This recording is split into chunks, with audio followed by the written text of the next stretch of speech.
On August 14, 2003, approximately 50 million customers across the northeastern United States and Ontario lost power in a blackout that developed over multiple hours. That scale demands explanation because blackouts that large don't usually offer anyone the time to stop them. But this one did. The deterioration that afternoon started slow enough that intervention was possible. So why didn't it happen? At 13:31 Eastern Time, FirstEnergy's East Lake 5 generating unit tripped offline in northern Ohio. The loss increased transmission loading and raised concern about voltage support, but line loadings remained within normal ratings. The system was stressed, but it was still operating inside the boundaries its equipment was designed to handle. There was room to act. That room disappeared 43 minutes later, and the operators responsible never knew it was gone. Shortly after 14:14, FirstEnergy's SCADA alarm and logging software stopped processing. The failure happened after voltage had already started deteriorating, but before any transmission lines began tripping. And the software didn't announce that it had failed. There was no alarm for the alarm system. So operators kept monitoring their displays, kept making decisions, kept believing their situational awareness tool was telling them what was happening. It wasn't. They had gone blind without realizing it. But the information didn't disappear. The alarm processor had failed, but the rest of FirstEnergy's energy management system kept working. It was still collecting valid real-time data, and it was still sending that data out to other organizations, MISO, AEP, entities across the regional grid. So while the FirstEnergy control room sat in the dark, external observers were watching accurate readings that showed exactly how precarious the situation was becoming.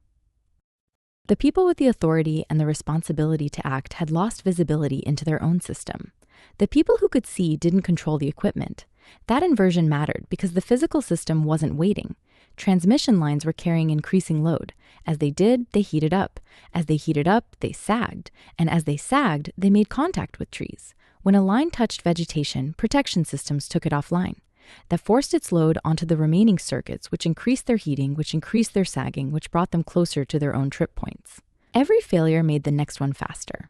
The cycle was feeding itself, and the operators who might have interrupted it by shedding load or reconfiguring the network had no idea it was happening. Someone should have seen this. MISO operated a regional state estimator, a tool specifically designed to diagnose conditions like this and provide coordination support. But that tool didn't effectively identify FirstEnergy's precarious condition until 16:04 Eastern Time. By then, the physical cascade had been accelerating for nearly 2 hours since the alarm failure, and institutional awareness was only just catching up. The diagnostic came 1 minute before the system started tearing itself apart. At 16:05, automatic protection systems detected instability and made a decision. They began splitting the eastern interconnection into electrical islands, disconnecting equipment to defend whatever local stability they could preserve. The fragmentation happened in seconds. There was no time for human coordination, no opportunity for operators to weigh options or manage a controlled separation. The protection systems were doing exactly what they were designed to do, choosing widespread disconnection over total collapse. But they were doing it faster than any person could perceive, let alone intervene. The cascade that took hours to develop was stopped in moments, and the cost of stopping it was a continental blackout.